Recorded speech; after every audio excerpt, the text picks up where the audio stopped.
Imagine a bustling factory floor filled with clanging machines and workers hustling to meet orders.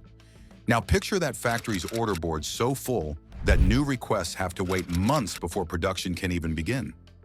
This scenario has played out across industries worldwide, as manufacturers grapple with an unprecedented pileup of orders, a massive global manufacturing backlog. In plain terms, this backlog means demand for products far exceeds the supply, leading to delays, wait lists, and a lot of frustration for customers and businesses alike. For a time, backlog became a buzzword on news channels and in boardrooms, shorthand for the supply crunch everyone was experiencing. A few years ago, it would have seemed far-fetched to imagine waiting so long for everyday products in our age of lean, efficient manufacturing. Yet that's exactly what happened. To understand how this situation came about, we have to rewind to the tumultuous onset of the COVID-19 pandemic. In early 2020, factories worldwide shut down or scaled back as lockdowns hit. Supply lines were disrupted and shipping slowed to a crawl. Demand for many products initially plummeted as people stayed home and cut their spending. It was the calm before a sudden storm of orders. By late 2020 and into 2021, consumer demand came roaring back. People stuck at home started buying everything from electronics and furniture to home gym equipment. Government stimulated economies and many households had extra savings. At the same time, businesses rushed to restock and ordered raw materials and parts, anticipating a strong recovery. This spike in demand was like opening floodgates. Orders surged faster than anyone expected, but factories couldn't simply flip a switch to meet this boom.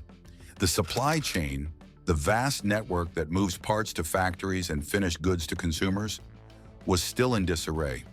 Containers were stuck in the wrong ports, trucks and ships faced delays, and critical components were suddenly scarce. A famous example was the semiconductor chip shortage. Chips needed for cars, electronics, and appliances were hard to get, so even if there was huge demand, many products couldn't be completed for lack of one tiny part. Labor shortages made matters worse. Factories needed workers to raise output, but COVID-19 outbreaks and safety restrictions limited workforce availability. Some employees didn't return after lockdowns, and companies struggled to hire and train replacements quickly. Those on the job often worked overtime to catch up, but even round-the-clock shifts can't produce anything if key materials are missing. In some cases, veteran workers had retired or changed jobs during the pandemic downtime, leaving fewer skilled hands to restart production. All these factors created a perfect storm. By mid-2021, backlogs of orders were swelling at the fastest pace seen in decades. Factories in the US, Europe, and Asia reported record-high levels of unfilled orders. Multi-month delays became common. For example, some appliance makers told customers they would have to wait half a year or more for a new refrigerator. Even bicycle producers, swamped by a pandemic-fueled surge in demand, had waitlists stretching well into the following year. These weren't isolated issues. They were happening across a wide range of consumer and industrial products. The automotive industry became one of the most high-profile cases of backlogs. If you tried to buy a new car in 2021, you likely found sparse dealership lots and long waits for many models. Car makers simply couldn't get enough computer chips and other parts to build vehicles on schedule. Millions of customers ended up waiting far longer than usual for their cars, and some popular models were effectively sold out for months on end. Used car prices even jumped to record highs at one point, since many buyers who couldn't get a new car turned to the second-hand market. Even heavy industries saw enormous backlogs, sometimes on an even longer timescale. Take commercial aircraft manufacturing. Airlines anticipating a travel rebound placed huge orders for new planes, but building a modern jet is complex and slow under the best of circumstances.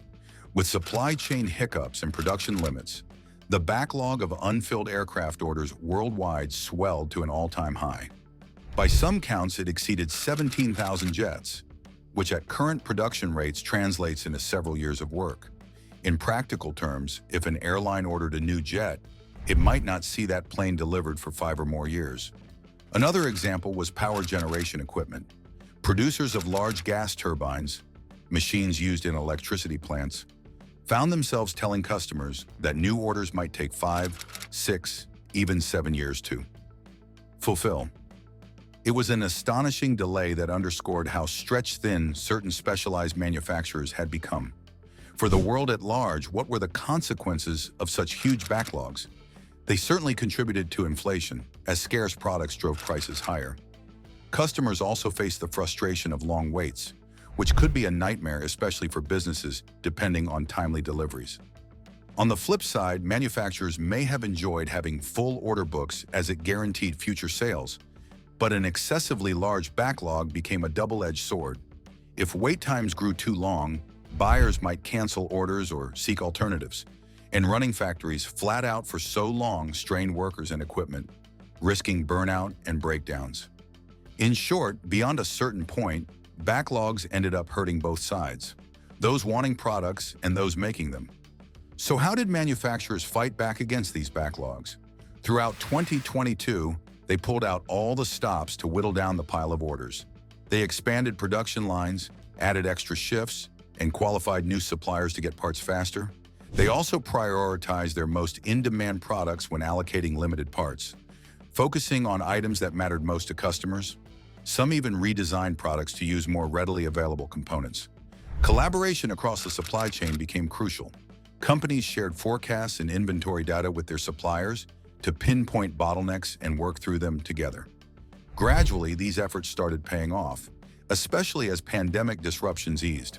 By late 2022, signs of the logjam breaking were evident. Shipping costs, which had skyrocketed, came back down as ports and freight routes unclogged. The chip shortage began to relent as additional semiconductor factories opened and demand leveled out. Manufacturers reported that supplier delivery times were improving month by month. In short, factories were finally making headway on those piled-up orders. As 2023 unfolded, the economic winds shifted. To combat inflation, central banks raised interest rates and the pandemic-era buying frenzy cooled off. Consumers became a bit more cautious about spending on goods. This moderation in demand, while not great for new sales, gave factories a chance to breathe and catch up. Indeed, industry surveys throughout 2023 showed backlogs shrinking steadily, a welcome trend after the chaos of the previous 2 years. By the end of 2023, the backlog story had flipped. Instead of a desperate scramble to catch up, manufacturers were largely relieved to see production and demand back in balance. In fact, some began to worry that if new orders didn't pick up, their factories might soon run short of work. After a year and a half of steadily shrinking backlogs, order books in most industries look normal again. Still, a few sectors aren't totally in the clear. Aerospace companies, for example, have such huge order queues for jets that they'll be busy for years to come. Similarly, makers of certain big-ticket items like heavy machinery report that wait times remain longer than before. But compared to the peak of the crisis, the overall situation by 2024 is far more stable and predictable. This whole saga has also taught some hard lessons.